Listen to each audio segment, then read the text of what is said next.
Welcome to Oakland Is. Oakland Is spotlights movers and shakers and image makers. People who make a difference every day in ordinary ways and in spectacular ways. Our special guest today is Mr. Bill Jackson. He is the executive producer of his own company, and it's called True Vibe Records. And he has a new CD that is coming out called Jazz, Funk, Hip Hop, Poetry. And it's about urban voices collective. And it involves a lot of people. And when I looked at the number of names that were listed, I thought about We Are the World, the powerful presence of a lot of people who've come together in collaboration. And I'd like Mr. Bill Jackson to share with us about his background. Could you tell us what is your background? Yes, thank you. And thank you for having me on the show. Okay. I am a native of Oakland, born and raised in Oakland, and went to Peralta Elementary School, and on to Claremont Middle School, then to Oakland Tech. I had a lot of interests growing up in Oakland. I was into sports a lot, but also music was in the picture too.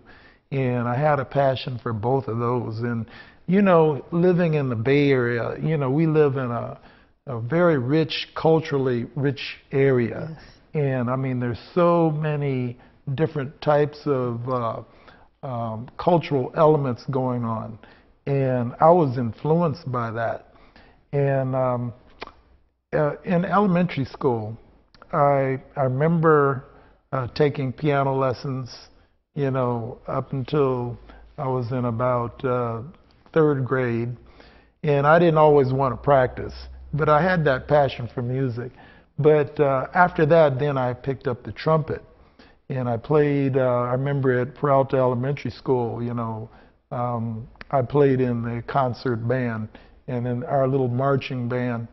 And I continued to play up until high school.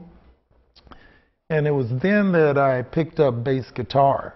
And I got interested in playing with a lot of combos, R&B bands, and things like that. And since then, you know, I've, you know, just learned so much from so many talented people. And I've been blessed to work with a number of talented people, many of whom are on the CD that we're about to release, which will be available in about a week. A week? Yes. Wonderful. Yes. So tell us something about the people who are on this CD. Okay. Yeah, you know, this is a very diverse group of people, multi-generational. We have people in their 20s, their 30s, their 40s, their 50s, and their 60s. I'm not going to go beyond that. But, yeah, you know, it's multi-generational, multi-ethnic. Wonderful. You know, and they come from different genres of music and performance art. You know, we have singers, vocalists, and all of those vocalists, you know, they all bring something different to the project. And we have spoken word artists. We have hip hop artists. We have musicians, some of whom, you know, came out of a rich jazz tradition. So you have all these different elements. The name of the CD that we're releasing soon is titled Mucho Mas Jazz Funk Hip Hop. Excuse me, let me back up. Mucho Mas Jazz Funk Hip Hop Poetry. And the title suggests that a lot of the tracks on there have a Latin influence. So that's in the picture too. What does mucho más mean? Yeah, mucho más in Spanish is much more. Much more. Yeah, and see, this is the third in a series of CDs that, you know, we've released. Third in a series? Yeah, of jazz, funk, hip hop poetry. Jazz, funk, hip hop poetry. Yes. Wow, that sounds like poetry right there. Just saying the title. Yeah, actually, it was there was an artist named Paradise who's featured on that album. Really? That I initially collaborated with, who coined the name of this music. And he's been ever present, in the mix in the creative process of Paradise. What a yes. name. So what did he have in mind when he thought of these Well, actually, words? the way it worked is that I actually recruited him because I had in mind that I wanted to. At first, I was just going to do a track because I had taken a trip to West Africa. Oh, yes. I visited Gorée Island in Yes. Senegal. It was not just the Gorée Island. We visited the country of Senegal. Yes. And, I was very moved by, that experience. That was the place where the holding pens for the Yes. captives, Yes. the slaves. That's right. And that touched me in such a way that when I came back home, I was a school teacher at the time in Oakland. And I had been, coordinating Black History assemblies once a year. And I said, well, when I go back, I want to do something, to commemorate my experience. Yes. And I decided to, write a song. At first, it was going to be a song, based on that experience, but it actually evolved into a full-scale project. And the first CD that we did was titled, or is titled, Paradise Presents Jazz, Funk, Hip Hop Poetry. And it's kind of, blossomed since then. So Paradise, what did he do to incorporate all of these different genres? Well, actually, a lot of it was on my end because I had the role of producer. I see. And initially, we focused on, a lot of his material because, I was just going to do one track at first. And then he had all this material, all this great material. And he's such a well-known poet and spoken word artist in the Bay Area that I decided, hey, let's go ahead and do a project. I, came up with some original songs and we collaborated and did some of his material. I see. I put music to it and, we were happy with the result. Well, this sounds like a collaboration that has not been really replicated since We Are the World. Well, that's one way to look at it. Yes, because I think I don't recall another collaboration that was so impressive as that, where you said many genres are included. Yes, it's a combination of jazz funk. There's R&B. There's hip hop. There's spoken word. And in this latest project, a lot of the songs have a Latin influence. Really? Wow. And can we give an example of one of those? What would that be? Oh, Give It All You Got is one, and there's some call and response, which goes back to, the West African influence. It opens up with that, but then it has a Latin beat, but, you have R&B style singing over it. And then we have hip-hop in there and spoken word. It's a very, very interesting mix, a very dazzling mix of various genres of music that I think, work well together. Now, is this going to be a DVD also, where you can see the Well, different... hopefully that'll be the next phase. Yes. Yeah. Because when you mentioned all the different age categories that you had, it's Sure. multi-generational, and to me that is very fascinating because I think anything that helps to bring the generations together, I think it would be very helpful in the world we're living in today, because I think we've had so much where the youth are raising themselves, but it sounds like you're bringing them together. Well, that's the plan. With with adults. Yes. Different age groups. Yes. So how young were your youngest participants? With this project, I'd say, about mid-20s. Mid-20s. But, I've worked with people that are in their teens, too. Yes. I mean, prior to this. Yes, yes, because you had taught high school, I believe, before? Yeah, high school and middle school. Middle school. Yeah. Yes, I think there's a real need for that because so often, having taught junior high school here in the Berkeley district years ago, I discovered that parents often are not involved in the lives of their children when they reach this age when they begin to begin to mature. Yeah, it's kind of interesting that you brought that up because it was because of my experience in the schools that led me to producing. Now, if you had asked me 10 years ago if I was going to produce 3 singles and a music video and then be releasing my 3rd CD now, I wouldn't have believed you.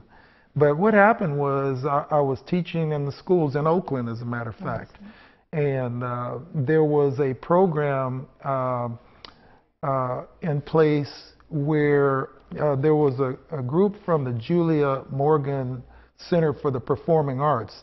They came in and they were working with our kids, and there was kind of like a collaboration where they were incorporating performing arts with academic subjects. And because of that experience, we were I was encouraged to bring in artists, and I did that, and then I got involved myself, and one thing led to another, and it just kind of evolved, and then next thing I knew, I was producing. Producing what? Producing CDs, music. Oh, music. Because as you described that, I was thinking of Sarah Fabio. Do you remember her? The poet. She was a famous poet. And she collaborated with an artist. I think her name was Mary Washington. Mary did the artwork, and Sarah had her poetry, and had an exhibit down in San Jose at the Art Museum, I believe it was. But to see the combination of poetry that went along with the artwork. But I thought you used music incorporated. Yes, and not just music, but just various, genres of music to create a new genre of music. Yes, because I mean, there are so many talented musicians and artists out there already doing their thing in each genre of music that we dabble in, that I didn't think I had a chance, trying to, replicate what they do. So, I mean, I just, felt moved to, because I felt moved to bring all these elements together. So, as you described what you just said, could you explain a little bit more about how this new genre of music, a little bit more about it, how it comes together? Well, or how it started. Or how it sounds, or just some of the ingredients that go into it. Yeah, and how it okay. overlaps. Yeah, so, like a lot of the basic music is jazz funk. It's a combination of jazz with kind of a pop beat to it, a heavy beat, not traditional, swing jazz, but more of a popular form of jazz that you might, hear on fusion jazz stations or smooth jazz stations. And, we incorporate, R&B style singing over that. And then we bring in some hip hop and the spoken word. And it's just an interesting process to just, work with all those different elements to bring them together. That is and so I've been really happy with the result. Very interesting. I remember one of the church services where the pastor brought in the connection with some of the songs that are sung by the blues and others, and it had to do with the sermon that she was delivering. And it was very powerful to see that incorporation of the music of different styles. Sure. And then with the drummers there, and we had a saxophone player. So it's really amazing how you can bring all those genres together, or different instruments, to show that there's a connection. A real connection. Absolutely. Yes. So fusion, what does that mean? Well, fusion, that's like a combination. You're mixing a lot of different elements together. I see. To create a new genre of music, in my case, in our case. Okay. So you said something about the pilgrimage to Goree Island. Tell us a little bit more about that pilgrimage. And how well, actually, that was a trip that I took, and that's been about, I guess, about 7 years ago. Okay. With some family members. It started out, I have an older sister that was going to treat her daughter. Her daughter had just graduated from a doctoral program. Wow. And so this was a present for her. Let's take this trip. And then, You know, I was invited to go along, and I had never been to the motherland, so I decided to go there too. And we visited various places all over Senegal and West Africa, and that's a really beautiful place to visit. It's lovely. You know, I had a very good impression over there. Yes. And visiting Gorée Island in particular, that was a very touching experience. Yes. I don't know if I told you about a picture I took when we were on a trip to study African music and related arts as a music teacher. Yes. And I think I mentioned a photograph I took of one of the young ladies in the hotel. But it was so interesting to stay there at the hotel, and there were lizards outside. You know, they were very audacious. That they had a lot of personality to them. Yeah. But I really enjoyed that visit to Gorée. And there were two of us who had taught French. I was a French teacher also. So we appeared on their radio show while we were there to tell why we were there. And it was a good experience because we were on our way to Ghana, the University of Ghana, to study African music and related arts at the Institute for African Music. And it was a wonderful experience. The person from Uganda was there. He was the Minister of Culture to study the music as well. But it was a wonderful experience to be there. It was the time of the Black Star, when that had been there when Nkrumah had been exiled. Yes, yes. Did you get to go to Ghana? No, we didn't. Yes. But I think it was so nice to hear that you went to Gorée Island, because we were admiring the beautiful dress that the ladies wore. And the men wore a long garment as well. Yes, they did. Yes. I noticed that too. Yeah. So could you tell us a little bit more about the artists that are featured on this CD? Okay, yeah. You know, if I don't, I will get in trouble. All right. I don't want to do that. So I did mention Paradise. Yeah, he's one of the key players, and he's one of the ones that, you know, helped start this. And I can't forget to mention Rufus Wonder, because he's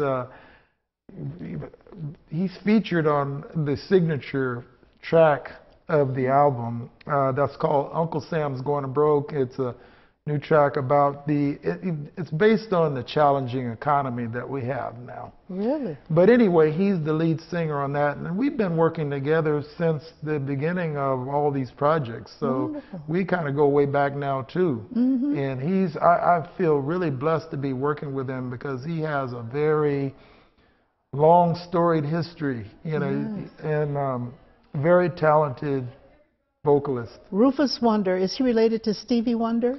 Now you have to ask Rufus about that. I think he might be. I think he said when we had him on a show previously, a few years back, I think he mentioned some connection with Stevie Wonder, but I don't know what it was. And who were the other artists? Okay, there's Rick Alexander with that distinctive bass voice. Oh, really? And you'll hear him on that track. Uncle Sam's Going Broke. Calizé, a hip-hop artist. She's bilingual. She raps in Spanish and English. Wow. There's Kelda Music. There's Dee Labrie. Those other hip-hop artists. We have Siobhan Pickett. She's a vocalist. And I can't forget to mention Ben Ball, very talented musician who's from right here in Berkeley, product of Berkeley High, went on to Berklee College of Music, and he has a master's degree in that. But, you know, his horn speaks for itself. Wow. You know, so, I mean, he's on a lot of tracks on this album. Wonderful. So, and Bill Norwood, percussionist. I can go on and on. Do you sing sing? Or? A little bit. Good. It's fun to sing. And you still play it's a trumpet, I think you said, the piano? Yeah, well, I play keyboard and bass, and I sang a little bit, but I try to recruit, you know, very talented artists to do most of that. I do a little bit, you know, to make it fun for myself, but I don't want to wear out my welcome. Well, did you play the role similar to Quincy Jones with We Are the World? I guess you could say that. Making it all come together. Yes. Wow, that must have been exciting. And then I actually composed, you know, most of the songs too. Oh, really? On this particular album. Wow. Can you tell us the name of one of the songs or the words to one of the songs? Let's see. To one of the songs, okay. So Uncle Sam's Going Broke. He was riding on a Harley after having just a couple of beers, high rolling. The mental image that I had when I first wrote this was a person in the Midwest, you know, a lower middle class working person who had been working for a long time and he's about to lose his job. And then it just comes out of nowhere. And then all of a sudden he's left hanging with no job. And, you know, so many people are in that situation these days. So you wrote that song recently, recent years? I'd say about a year ago. Wow, that replies to... We're just now getting around to publishing it, but yeah, it started about a year ago. Well, that ties in with what the times we're living in. Absolutely. Yeah. So your music is really connected to the time.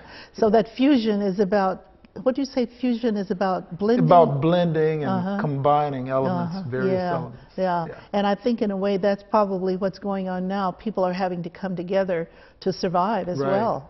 Absolutely. Because we need to find a way. Sure. And that's kind of the concept of Urban Voices Collective, the nonprofit that I started about 4 years ago. And the artists who are on this album are affiliated with that nonprofit. Oh, I see. So I've had them to perform at various times, and so I brought them together for this project. So as a nonprofit, it helps to provide funds or funding as a resource for others as a nonprofit, or? Actually, what the purpose of the nonprofit was to you know, provide free concerts and performances for people in underserved areas of the Bay Area. We used to go into juvenile halls a lot, recovery homes. You did. But you know, in this economy, you know, funding is kind of a challenge. So we put that kind of on hold for right now, but we did quite a bit of that. So the times that we're living in, I guess there's a need for that kind of music also. And yet you're saying that there's a need to be kind of realistic, because making that all come together cannot be just done real fast or real easily in the times that we're living in. But I know it's very much needed now to kind of lift the spirits. Absolutely. And that's the other thing about this music too. It's inspirational and uplifting. Yes. That's why I'm hoping people will get this CD. It's going to come out in about a week. And it'll be available on online. And the website is www.trueviberecords.com. True Vibe, V-I-B-E? V-I-B-E. Records. Records.com. True Vibe Records. So, you know, they can either download or they can buy physical copies. Really? That will be mailed to you. Downloading. So then that would be less expensive if you download, or? Yes. Well, yeah, you know, it depends on how you want to do it. You can download individual songs, or you can download the whole album. Really? So, you know, these days you have a lot of options. That's so true. So many options. That's why I was listening to what you were saying. And when I thought about your background as an English teacher and a history teacher, that must have played a big role in pulling together all of this fusion. Yes, it does. And the content of the music, because, I mean, there's some really profound poetry on the album. Yes. So when you were teaching English, did you find that the students were turned on and really loved it? And history, did they love that? Yeah, you know, that's the thing, is that you have to make it relevant to them. So how did you do that? Make it relevant? I think, you know, by talking about things that are you know, important issues that are meaningful to them. And then, you know, showing how history relates to what we're going through today. Did you tie it in with music or anything? And tied it in with music, and then also, you know, showed a lot of docudramas that are engaging. You know, they can relate to that. Yes. Because they're very visually oriented these days. And performing, did you have any performances in your classes, or? Actually, we did, because, you know, when we were working with the program, the Julia Morgan Performing Center for the Arts, that was all part of the program to incorporate that with the academics, and there were actual projects that we had to come up with. Hmm. Now, do you work with people who want to get a career going? If they want to get in touch with you? Yeah, along the way, yes. Along Actually, the way. you know, because I actually do a lot of recruiting. Oh, yes. So, yeah, I've done a lot of recruiting, and, you know, I'd like to develop that even more along the way. Would they be able to go to the website to get in touch with Absolutely. you? Sure they so can. say that again for us, the website. So it's www.trueviberecords.com. Mm-hmm. And on there, they'll have, perhaps find an email address. Yes. Okay. And the email address is trueviberecordshop@gmail.com. Oh, at gmail.com. Now that makes it easy to remember. Yes. Well, I really think that it's wonderful to hear the wonderful things that you've been doing. And you sing, you play the trumpet, and what was that other instrument? Bass guitar. More bass guitar than trumpet. Oh, really? Bass guitar. Bass guitar. Wow. A little bit of keyboard. So as we wrap up, I must say that I would look forward to hearing more about your CD, and I'm hoping that people will begin to purchase it by going online in about how many? You said? About a week. About a week? Yes. All right then. Well, thank you so much for your work. Well, thank you so much for having me. It's so good to have a person who has been an educator and is also into the arts, the performing arts. Thank you so much. You're so welcome.